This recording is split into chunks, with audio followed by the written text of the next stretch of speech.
उस व्यक्ति ने, जिसने 3 दिवस पानी न पिया हो, रेगिस्तान में एक खोल उठा लिया। उसने फुर्ती से खोल को घोड़े के मुख पर रख दिखाया। घोड़ा खुश हो दौड़ पड़ा, मगर देर तक चलने के बाद भी पानी न मिला। थक कर घोड़ा जमीन पर गिर पड़े। आदमी कितना भी खींचे वह उठ न सका। आदमी जिसने वर्षों साथ दिया घोड़े को मरता देख न सका, बंदूक उठाई उसे सुख देने। हालांकि मैं मुश्किल से ही आगे बढ़ा, सामने एक तंबू नजर आया। तंबू में पहुंच उसने पानी की थैली देखी जिससे पानी रिस रहा था। प्यासा वह अपना मुंह इसमें डुबाने को आतुर था, पर थैली न खुली।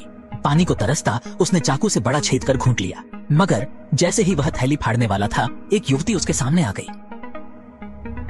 उसका चेहरा धातु में ढका था, उसका वास्तविक मुख अदृश्य था, लेकिन उस व्यक्ति ने पैरों की त्वचा देख तय किया। वह अधिक आयु का न था और उसने मदद की। लड़की के पैर को छूने के लिए हाथ बढ़ाया, लेकिन वो रुक गया। लड़की उस आदमी के बारे में बहुत जिज्ञासु थी जो अचानक उसके तंबू में आया था।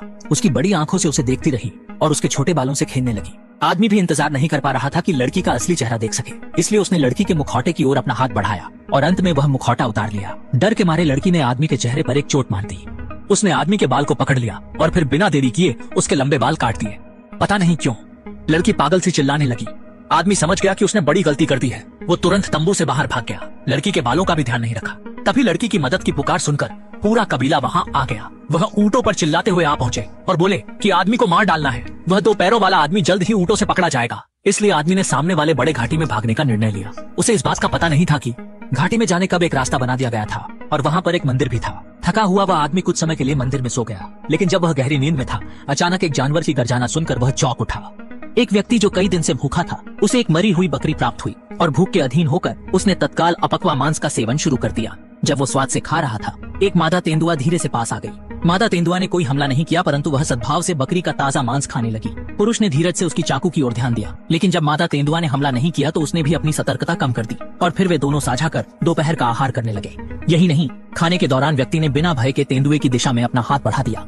आदमी और तेंदुआ ऐसे ही साथ रहने लगे। उसने मादा तेंदुआ को सिमोन नाम दिया। वे एक गुफा में साथ रहते थे। आदमी अक्सर बोरियत मिटाने के लिए सिमोन के साथ खेलता था। उसे लगा कि ऐसे ही दिन कटते रहेंगे। तभी एक सूखे रेगिस्तान में अचानक भारी बारिश होने लगी। गुफा में पानी भर गया और वह और सिमोन बारिश रुकने तक गुफा में ही रह गए। तभी दूर से उन्होंने अचानक एक गर्जना सुनी। सिमोन आदमी के रोकने के बावजूद सीधा बाहर की ओर दौड़ पड़ा और आदमी गुफा के मुहाने पर अकेला रह गया। सिमोन काफी देर तक आवाज का पीछा करता रहा और आखिरकार एक नर तेंदुआ मिला। उत्साहित सिमोन तुरंत उसके साथ खेलने लगा, पूरी तरह से। मैं भूला था कि घर में एक व्यक्ति था। वह आदमी अब दुनिया भर में साइमन को ढूंढ रहा था। जब उसने सिर घुमाए तो उसने देखा कि साइमन एक दूसरे तेंदुए के संग खेलने में व्यस्त था। अब उसके मन में सिर्फ एक ही ख्याल था, खुद को तेंदुआ बनाना। उसने पीले अयस्क को तोड़कर पानी में मिला दिया और शरीर पर रंग लगाया, फिर लकड़ी के कोयले के संग पानी मिलाया। उसने अपने शरीर पर काले धब्बे बनाए और अंततः कोयले से 2 काले घेरे खींचकर एक तेंदुआ बन गया। उसने तेंदुए की तरह खरगोश को पकड़ने का प्रयास किया, पर जैसे ही उसने एक पकड़ा, नर तेंदुआ भाग गया। आदमी जानता था कि यह उसके शक्ति प्रदर्शन का समय था, इसलिए उसने अपना हिस्सा लिया, पर जंगली खतरे और दबदबे ने फिर भी उसे हरा दिया। उसे और गुस्सा आ रहा था जब उसने देखा साइमन खा पी और साफ होकर फिर से उसके पास आ गया। वह इस पर पूरे रात से उछता रहा। अगले दिन उसने गंदगी धोई और अंत में बेहतर इंसान बनने का निर्णय किया। हालांकि यहाँ से निकलने से पहले उसने अपने पूर्वजों का सामना करने का निश्चय किया। उस व्यक्ति ने सांप की कई डालियां काटी और रस्सी बनाने लगा, जबकि साइमन भी मदद कर रहा था। उसे नहीं मालूम था कि रस्सी जो उसने बनाई उससे लाल आंखों वाला ऊपर उठेगा। एक तेज धक्के के बाद उसने सिमोन के गले में रस्सी बांध दी। वास्तव में वह उसे जाने से पहले यहीं बंधा रखना चाहता था और तब रस्सी के दूसरे छोर को एक बड़े स्तंभ से जोड़ दिया। सामने जाते हुए व्यक्ति को देख सिमोन भी पीछे जाना चाहता था, परंतु रस्सी ने उसे खींच लिया। तब उसे एहसास हुआ कि वह अकेला रह गया है और सिमोन ने रस्सी को खोलने की कोशिश की। जब वह मुक्त नहीं हो पाया, उसने मगरमच्छ की मौत की तरह रोल करना आरंभ किया। आदमी को जल्दी से भारी खतरा महसूस हुआ। सिमोन रस्सी को तोड़कर उसकी दिशा में भागा। उसने आदमी को जमीन पर गिरा दिया और उसे बुरी तरह काटने लगा। वह मुश्किल से छूटा, लेकिन फिर से गिर गया। जैसे ही सिमोन फिर से उस पर दौड़ा, उसने घबराकर चाकू निकाल लिया।